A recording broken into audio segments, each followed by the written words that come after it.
Now at 6 o'clock, we are bringing you more of our continuing investigation into donated money for Club Q shooting victims. Last night, our investigators broke the news about a petition sent to the governor. It's signed by 62 mass shooting victims in Colorado, demanding accountability of donations collected in their name.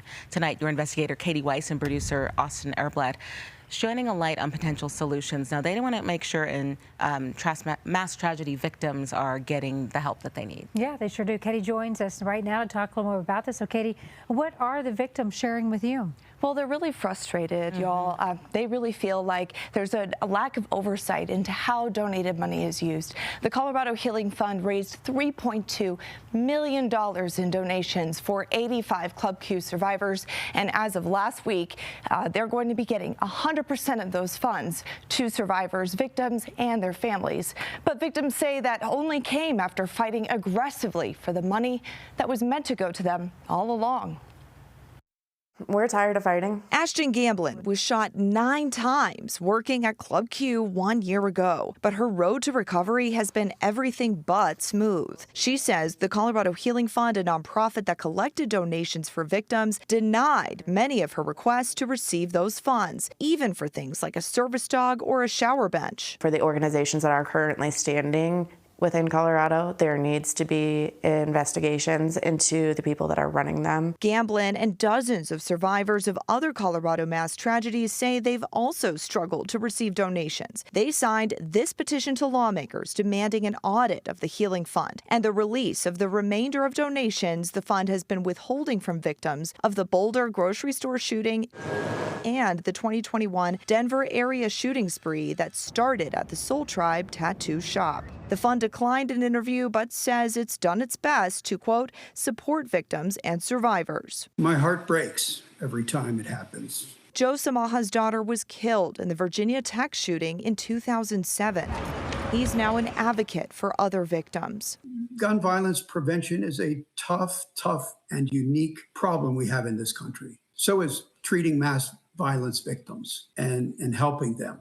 It's something that we have to uniquely prepare for. His organization, VTV Care, created a state-funded solution for long-term needs of victims. The state of Virginia made a one-time $10 million investment into an endowment fund that will grow over time. Victims of mass violence can access the money 3 years or longer after an incident takes place to pay for any continuing medical or therapy needs for life. Years later, people are struggling. They're struggling for a lifetime. And from my experience, it took 8 years to realize that I needed to get therapy. This way, donated funds from nonprofits can go directly to victims right after a shooting. Then additional funds will be available years later when more needs arise. Hopefully, we give them hope that there's potential for recovery. To qualify for the state funds, all victims need to show is a doctor's note. This is a situation where that might be a worthy effort to make. With Club Q in her district, Colorado State Representative Stephanie Vigil has been looking for solutions. She's open to learning more about Samaha's model. It at least needs a level of oversight that is public and that is governable.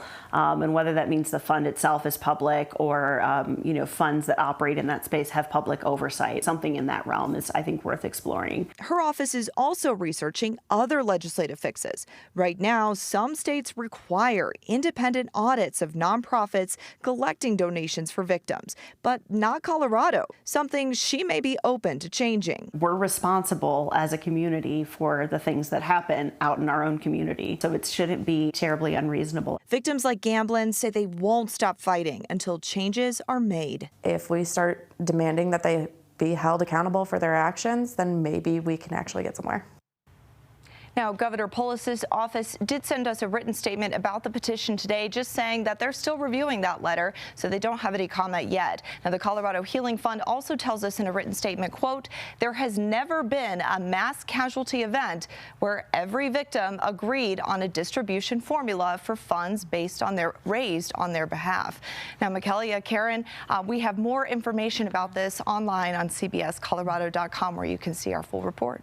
All right, Katie, thank you so much for digging into that. Appreciate it.